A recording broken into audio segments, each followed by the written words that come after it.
So Bruce had spent time in Hong Kong as a student and was in New York working for CNN and sort of went around his boss to get assigned to go to Beijing in late May. Yes. Yeah. First of all, thank you very much, the Overseas Press Club, for being in such august company. This is wonderful for me. I live in Colorado, and I try and explain some of my experiences to people there, and I get blank stares unless they're Asians or involved in history. So this is really it's an emotional thing as well. Quick story, I was a Chinese history major in college, studied Mandarin, was a student at Chinese University of Hong Kong, worked for British television, Reuters TV for several years, went over to CNN, and I'd only been there for 8 months when all of this began to happen.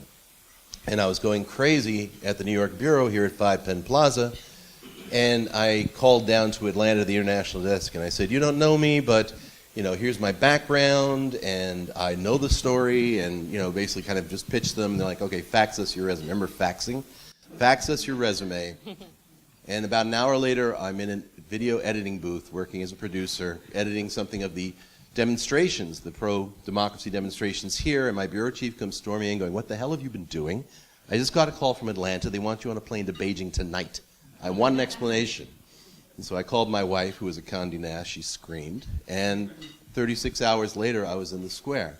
I arrived about 2.5 weeks before the crackdown and ended up staying for about another week and a half after, until it became untenable for journalists.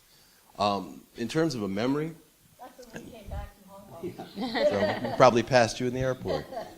In terms of memory, I was in the square the night of June 4th onward, and I have a bunch of very vivid memories. Watching tracer bullets go overhead, having wounded students being carried into the square by medical university students into their makeshift tent there. Watching the armored personnel carrier that the students stopped and burned with Molotov cocktails in the front. But I was saying, are there any film buffs here interested in movies? Because I'm going to make an obscure reference. I apologize. At one point, there was just this trauma going on, shooting and wounded people and all this. And then on the eastern side of the square, which is the Museum of the Revolution, I believe, there was a double line of PLA soldiers running in place with bayonets fixed. And I just remember thinking, oh my God, the Odessa Steppes. The movie, 1929 movie Battleship Potemkin, a silent film which commemorated the 1905 rebellion of a Russian Tsarist battleship. It comes into Odessa harbor. It's a big Soviet propaganda movie. The people of Odessa come down these waterfront steps to cheer them on, and they're all shot down by Tsarist troops. And it's a very famous sequence. There's a baby pram bouncing down the stairs and all that. But I'm a film buff, and honestly, that's what I thought. The Odessa Steppes were all going to be bloody. And I tried to get my film crew out of there. The lady who's involved right now, Cindy Strand, is the head of international news at CNN. Kit Schwartz, I'm not sure what he's doing.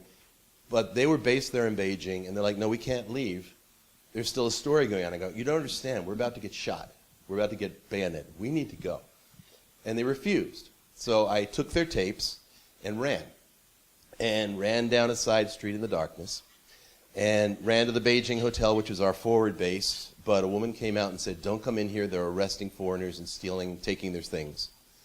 So I ran through a construction site in front of the Beijing hotel there and came out the other side, and I stopped a man on a motorcycle. And I said, I'll give you money if you take me to the Changchang Fundian, the Sheraton Great Wall Hotel, which is 5 or 6 miles from downtown. It's like, fine. So I jumped on the back, put my head down, held onto my tapes.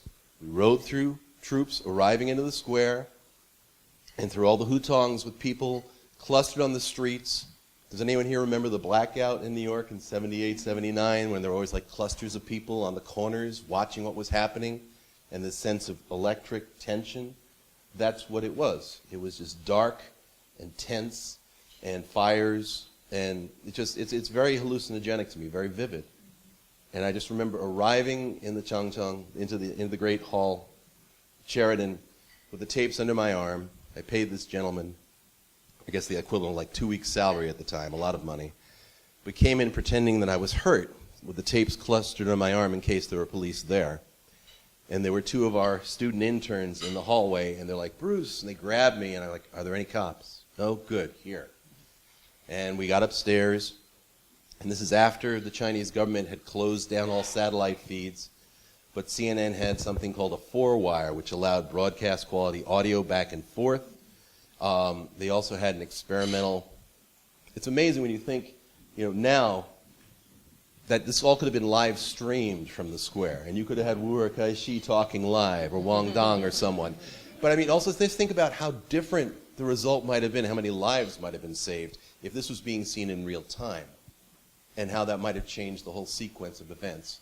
What gets me now is it was like such a struggle to get that information out. And now, as we're doing now, you can live stream this all. So it really was sort of that moment, that historic moment, that there was all this information getting out, and I give huge credit, not just to what I was doing, but to the Western journalists in general, who really put themselves on the line trying to get this information out, because it was scary, and it was a struggle, and I was detained by the Gongamboo several days later for violating martial law with my crew, had my gear confiscated, and had to write a self-confession. I was more worried about the gear being confiscated because it was a $40,000 Ikigami camera, and I was figuring that's the end of my career.